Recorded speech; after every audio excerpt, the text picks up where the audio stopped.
Bismillahirrahmanirrahim. Assalamualaikum warahmatullahi wabarakatuh.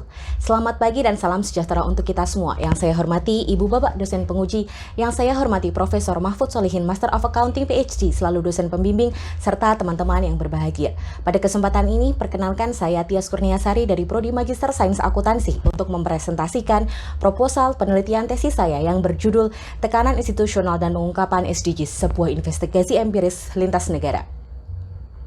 Pembangunan berkelanjutan telah menjadi slogan yang cukup menggema baik di dunia akademis maupun dunia praktis. Gaungan dari slogan pembangunan berkelanjutan tidak terlepas dari kehadirannya dalam berbagai forum akademik, jurnal penelitian maupun jargon rencana pembangunan dari berbagai pemerintahan dan perusahaan. SDGs berisikan 17 tujuan dengan 169 target untuk mengatasi berbagai problematika global yang diharapkan tercapai di tahun 2030. Untuk mencapai tujuan bersama, setiap bagian dari masyarakat perlu melakukan bagiannya. Profesi akuntansi adalah salah satu pendorong penting organisasi, pasar keuangan dan ekonomi yang memiliki peran penting dalam mencapai SDGs. Babington dan Unerman pada tahun 2018 merincikan di antara beberapa SDGs yang akan didukung oleh profesi akuntansi, di antaranya kualitas pendidikan, kesetaraan gender, pembangunan institusi yang kuat, dan juga pengurangan ketimpangan ekonomi. Peranan tersebut tertuang dalam setidaknya dua hal. Pertama, proses audit sebagai mekanisme pemeriksaan independen terhadap laporan keuangan. Dan yang kedua, peranannya untuk menjadi garda terdepan pada proses eskalasi transparansi, baik di sektor publik maupun privat yang menurut IFAC dapat mendorong dan menggerakkan operasi bisnis yang mendorong prinsip keberlanjutan. Kesadaran akan pentingnya kontribusi dunia bisnis pada pencapaian SDGs telah meningkatkan praktik pengungkapan terkait SDGs oleh perusahaan.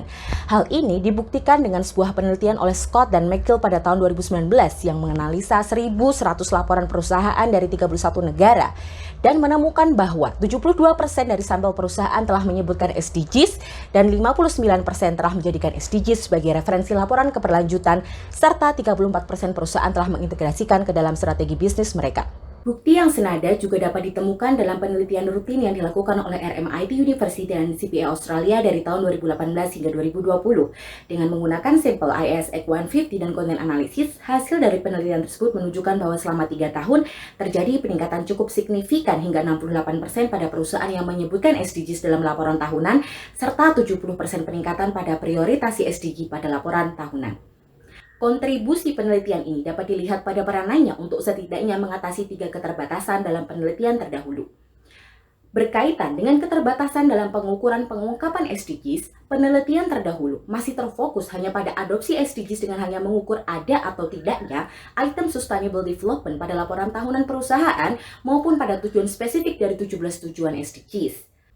Maka, hanya melaporkan adopsi SDGs tanpa mengintegrasikannya dengan 17 tujuan secara spesifik akan membuat kontribusi dunia bisnis akan pencapaian SDGs tidak dapat diukur dengan data yang terpercaya. Oleh karena itu, kontribusi pertama penelitian ini akan mencoba untuk tidak hanya meneliti apakah perusahaan mengadopsi SDGs pada proses pelaporan mereka, namun juga kualitas pelaporan SDGs perusahaan, sesuai dengan 17 tujuan SDGs yang masih belum tereksplorasi dengan baik oleh penelitian sebelumnya. Hal ini sejalan dengan rekomendasi pengungkapan SDGs oleh Adam, Strukman, dan Picot pada tahun 2020 bahwa konsep dan prinsip fundamental dari praktek pengungkapan SDGs oleh perusahaan haruslah sesuai dengan penciptaan nilai jangka panjang untuk organisasi dan masyarakat yang diukur berdasarkan keterkaitan operasi perusahaan dengan setiap tujuan SDGs. Kedua, berkaitan dengan keterbatasan penelitian terdahulu dalam pemilihan sampel, beberapa penelitian terdahulu mengenai pengungkapan SDGs masih terbatas pada setting tunggal sebuah negara, terutama negara maju, seperti perusahaan di Spanyol, Cina, Italia, serta negara di Uni Eropa, maupun perusahaan dengan karakteristik tertentu seperti adopsi awal dari pengungkapan SDGs. Kontribusi kedua dari penelitian ini terletak pada setting antar negara yang akan memperluas cakupan sampel penelitian dengan membandingkan 2.000 perusahaan publik terbesar menurut majalah Forbes pada tahun 2020. Hal tersebut menjadi menarik untuk diteliti karena beberapa alasan. Pertama, setting tersebut memungkinkan perbandingan antara lingkungan kelembagaan yang berbeda secara fundamental. Perusahaan-perusahaan dari negara yang berkembang dapat mengikuti jejak dan strategi pengungkapan SDGs yang telah diambil oleh perusahaan dari negara-negara maju untuk kemudian belajar dari pengalaman mereka dan menerapkan, memantau, meningkatkan praktik pengungkapan SDGs di negara mereka. Kedua, SDGs adalah sebuah komitmen bersama berbagai anggota masyarakat dunia yang hanya bisa diwujudkan dengan kemitraan dan kerjasama global yang kuat. Pandemi COVID-19 telah mengancam pencapaian SDGs yang telah berlangsung selama beberapa tahun dan dipercaya dapat menunda transisi akan tercapainya ekonomi yang lebih hijau dan inklusif pada tahun 2030. Harapannya, dengan penelitian SETI internasional akan memberikan gambaran dan bukti awal akan fenomena kemunduran pencapaian SDGs yang terutama dialami oleh negara-negara berkembang di dunia, sehingga akan mendorong penguatan kemitraan dan kerjasama global untuk memastikan bahwa tidak ada negara yang tertinggal di belakang dalam pencapaian SDGs di tahun 2030. Kontribusi ketiga penelitian ini akan terletak pada pemilihan spesifik mekanisme isomorfisme koersif yang dapat mempengaruhi praktik pengungkapan SDGs. Meskipun telah secara luas digunakan dalam penelitian berbasis SDGs, penelitian terdahulu masih menggunakan lensa kacamata teori institusional secara umum.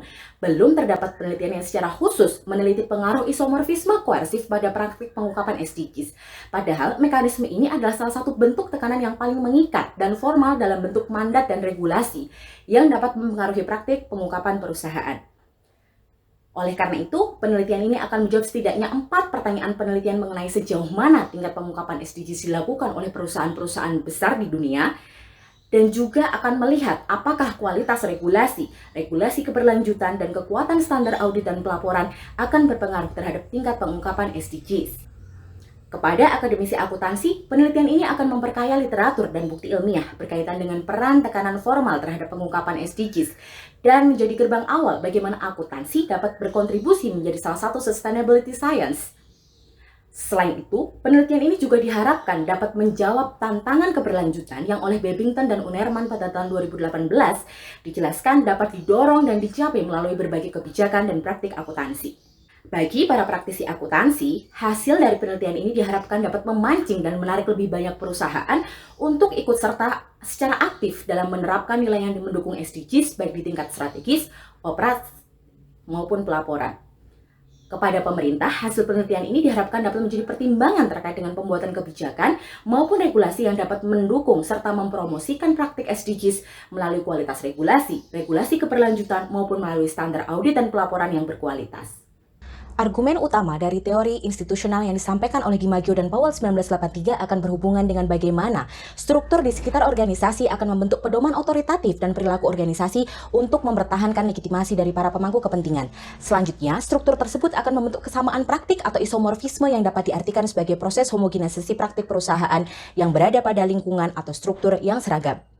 Proses tersebut akan muncul melalui 3 mekanisme tekanan, yaitu tekanan mimetik sebagai respon atas ketidakpastian dan meniru organisasi lain yang sukses, tekanan normatif yang berasal dari kelompok normatif atau kelompok profesional seperti opini akademisi dan partisipasi dalam asosiasi profesional untuk mengadopsi suatu praktik, maupun melalui tekanan koersif yang berasal dari tekanan dari pemangku kepentingan yang menjadi tumpuan utama operasi organisasi. Tekanan koersif dapat bersifat formal melalui regulasi maupun peraturan, maupun non-formal melalui budaya dan nilai yang berlaku di sekitar organisasi.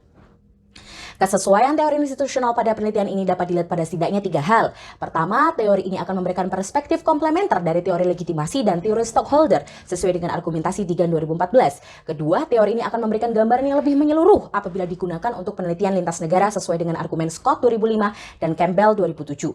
Tiga, teori ini telah cukup luas dipergunakan untuk menjelaskan berbagai faktor yang mendorong pelaporan SDG pada tingkat negara, seperti penelitian Van Zanten dan Van Tudler 2018, Emma dan Jennifer 2021, dan juga Van der Waal dan Tichinsen tahun 2020. Penelitian dengan fokus pelaporan perusahaan pada SDGs baru mulai bermunculan sekitar 5 tahun terakhir, sehingga masih terdapat keterbatasan dan berbagai potensi penelitian berkaitan dengan pengungkapan SDGs, terutama mengenai faktor apa saja yang menjadi determinan akan adopsi praktiknya. Secara umum, penelitian bertema SDGs saat ini dapat dibagi menjadi 3 kelompok besar. Kelompok yang pertama adalah kelompok penelitian yang fokus pada pengaruh faktor pada tingkat pelaporan seperti penggunaan GRI, penggunaan laporan keberlanjutan yang terpisah, dan panjangnya laporan keberlanjutan. Secara umum, ahli laporan keberlanjutan dan adanya external assurance dan panjangnya halaman terbukti berpengaruh secara positif dan signifikan terhadap pengungkapan SDGs. Namun, penggunaan GRI dan laporan terpisah memiliki hasil yang berbeda dalam beberapa penelitian. Kelompok kedua adalah penelitian yang fokus pada faktor di tingkat perusahaan seperti kinerja keuangan dan ukuran perusahaan yang telah terbukti memiliki pengaruh yang beragam terhadap pengungkapan SDGs. Variabel lain pada tingkat perusahaan adalah variabel tata kelola seperti jumlah independent director dan juga usia muda directors yang mempengaruhi secara positif dan tingkat signifikansi pengungkapan SDGs. Lebih lanjut, investor institusional seperti organisasi pengelola dana pensiun dan juga investor asing juga memiliki pengaruh yang positif terhadap pengungkapan SDGs. Kelompok penelitian yang ketiga adalah penelitian yang fokus pada pengaruh pada faktor di tingkat negara, seperti asal negara, regulasi keberlanjutan, orientasi hukum, status ekonomi, maupun budaya sebagai faktor yang akan mendorong pelaporan SDGs. Berbagai penelitian tersebut telah memberikan gambaran akan praktik pengungkapan SDGs yang telah ada. Bagian selanjutnya akan menjelaskan tentang pengembangan hipotesis. Hipotesis pertama dalam penelitian ini akan berkaitan dengan pengaruh kualitas regulasi terhadap pengungkapan SDGs. Salah satu argumen utama yang diutarakan dalam teori institusional adalah bahwa kesamaan praktik antar organisasi yang berada dalam lingkungan institusi yang sama dapat dikarenakan oleh tekanan formal di dalam lingkungan kelembagaan seperti bentuk regulasi dari pemerintah yang harus dipatuhi oleh perusahaan. Hal ini sejalan dengan pandangan argumen yang disampaikan oleh Laporta dan kawan-kawan 1998 bahwa operasi perusahaan akan sangat erat hubungannya dengan hukum dan sistem politik di sebuah negara. Campbell 2006 juga berargumen bahwa hukum adalah salah satu instrumen mengikat dan mempengaruhi perusahaan dalam merumuskan kebijakan seperti adopsi perilaku dan praktik perusahaan yang lebih bertanggung jawab. Penelitian terdahulu mengenai pengaruh positif hukum dan regulasi ditemukan oleh penelitian Garcia Sanchez tahun 2016 pada pelaporan CSR, pada pelaporan pengungkapan lingkungan oleh Gerget, Bedelewa dan Coulton 2021, serta pengungkapan CSR oleh De Villers dan Marquez pada tahun 2016. Namun, berlawanan dengan temuan tersebut, penelitian oleh Rosati dan Faria tahun 2019 dan Bose dan Han tahun 2022 tidak menemukan pengaruh signifikan dari orientasi hukum akan pengungkapan SDGs. Berdasarkan bukti empiris yang telah ada, terdapat inkonklusi hasil penelitian terdahulu akan kualitas penegakan hukum terhadap pengungkapan non-keuangan. Selain itu, penelitian yang secara spesifik meneliti pengaruh penegakan hukum terhadap pengungkapan SDGs juga sangat masih terbatas. Dua hal tersebut menyebabkan adanya senjangan penelitian yang perlu digali untuk lebih lanjut. Sehingga secara formal ditarik hipotesis pertama dari penelitian ini yang akan berbunyi, kualitas regulasi akan mempengaruhi tingkat pengungkapan SDGs oleh perusahaan. Hipotesis kedua dalam penelitian ini akan berkaitan dengan regulasi keberlanjutan dan pengungkapan SDGs. Masih dalam argumentasi isomorfisme koersif dari teori institusional, hipotesis ini akan berargumen bahwa regulasi khusus bersama dengan kemampuan fiskal dan kebijakan keuangan adalah kunci dari kesejahteraan dan kemakmuran masyarakat. Oleh karena itu, kekuatan dan tekanan ini pula yang akan mendorong munculnya berbagai regulasi khusus akan pengungkapan non-keuangan pada sebuah negara, seperti pengungkapan CSR, pengungkapan SDGs, pengungkapan ESG, maupun penggunaan integrated reporting. Perusahaan akan mencoba untuk memenuhi hal tersebut demi mendapatkan legitimasi formal untuk menghindari sanksi hukum maupun alasan untuk mendapatkan legitimasi sosial untuk dipandang sebagai organisasi yang profesional. Pizzi dan kawan-kawan pada tahun 2020 berargumen bahwa peraturan akan keberlanjutan yang dimiliki oleh sebuah negara mengindikasikan wujud nyata dari mekanisme pemantauan dan pengendalian yang dapat dipergunakan untuk mempengaruhi dan mendorong perusahaan untuk mengadopsi pelaporan SDGs. Secara empiris, sebagian besar penelitian terdahulu memberikan bukti hubungan positif antara regulasi keberlanjutan yang mendorong pengungkapan informasi non-keuangan oleh perusahaan. Hasil penelitian sebelumnya oleh Rosati dan Faria pada 2019 dan juga Bose dan Han 2022 menemukan bahwa tingkat pelaporan SDGs menjadi lebih intensif pada negara yang telah memiliki regulasi nasional mengenai isu keberlanjutan dibandingkan dengan negara yang tidak memiliki regulasi tersebut. Narasi yang sama juga dapat ditemukan pada penelitian Plastun dan kawan-kawan yang membuktikan bahwa regulasi pengungkapan ESG pada tingkat negara terbukti mempengaruhi posisi negara di dalam peringkat SDG Index. Namun sayangnya, penelitian lain oleh Nicolo Zanetello dan Tyrone Tudler pada tahun 2020 menemukan bahwa peraturan pengungkapan wajib tidak mempengaruhi tingkat pengungkapan keberlanjutan. Berdasarkan pertimbangan dan penjelasan tersebut, terdapat inkonklusi hasil akan penelitian sebelumnya mengenai pengaruh ada atau tidaknya regulasi pengungkapan berkelanjutan yang bisa bersifat mandatori atau voluntari pada tingkat pengungkapan SDG dari sebuah negara. Dengan demikian, secara formal hipotesis kedua dari penelitian ini akan berbunyi, regulasi keberlanjutan akan mempengaruhi tingkat pengungkapan SDGs oleh perusahaan. Hipotesis ketiga dari penelitian ini berhubungan dengan kekuatan standar audit dan pelaporan atau dikenal dengan SARS. Negara yang ditandai dengan tingkat SARS yang tinggi diasumsikan memiliki tingkat kepatuhan akan standar audit dan pelaporan yang tinggi pula. SARS yang kuat akan memberikan auditor dan lembaga penegak hukum insentif untuk melaporkan pelanggaran hukum yang dilakukan oleh perusahaan.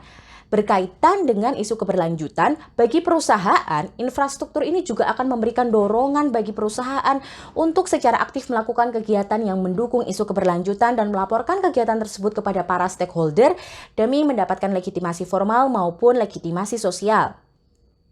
Secara empiris, berbagai penelitian terdahulu telah mencoba untuk melihat dengan lebih dekat faktor yang dapat mempengaruhi SARS pada tingkat negara. Pollaki dan Cooper 2015 mengkonfirmasi bahwa infrastruktur institusional dapat mempengaruhi tingkat SARS dari sebuah negara. Hal ini didukung oleh penelitian Rahman, Yamesri, dan Pera 2010 yang memberikan bukti bahwa variabel kelembagaan seperti peraturan akan bervariasi secara sistematis antar negara dan bahwa variasi ini akan menjelaskan kualitas pelaporan keuangan dalam pengaturan internasional. Lebih lanjut, penelitian lain oleh Guidara, Amari, dan Hilf tahun 2022 mengkaji bagaimana SARS diasosiasikan dengan tingkat keberlanjutan sebuah negara dan menemukan bahwa SARS berasosiasi positif dengan tingkat keberlanjutan. Demikian halnya dengan perilaku etis perusahaan.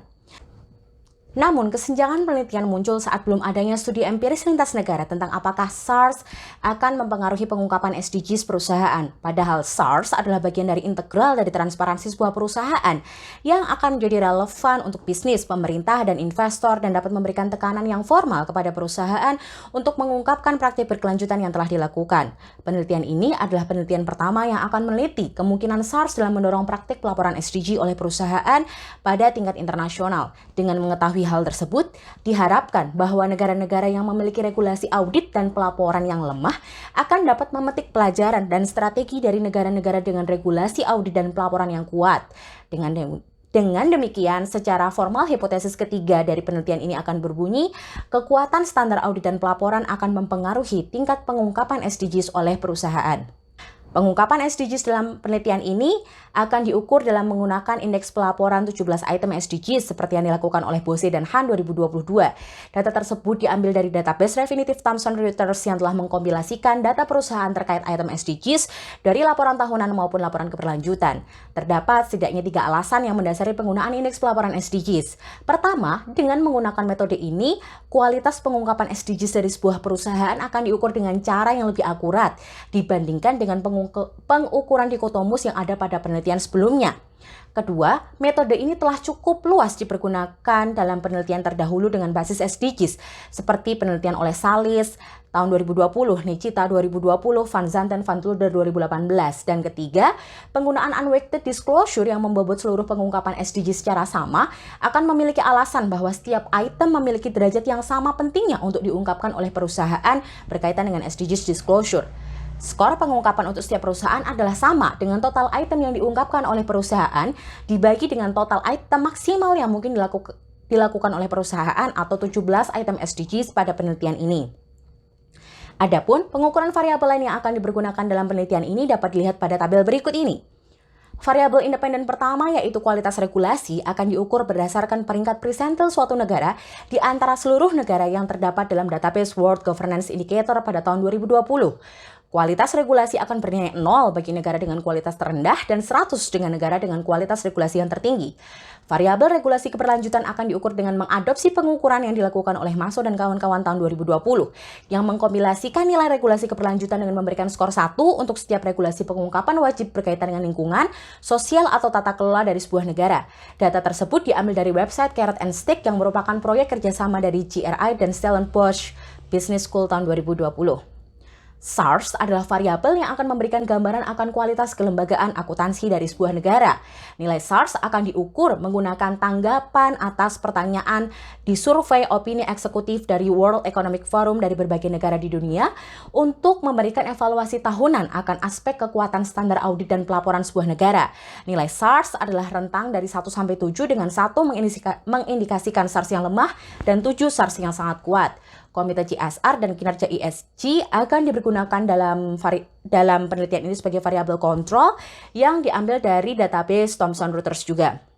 Terdapat metode analisis data yang akan digunakan dalam penelitian ini. Pertama adalah statistik deskriptif untuk menjawab pertanyaan penelitian pertama. Dengan pertanyaan sejauh mana para perusahaan terbesar di dunia melakukan pengungkapan SDGs pada era COVID-19. Dan kedua, analisis inferensial dengan pendekatan regresi OLS atau Ordinary Least Square digunakan untuk melihat hubungan antar variabel dependen kualitas pengungkapan SDGs dan juga variabel independen berbagai faktor tekanan isomorfisme koersif.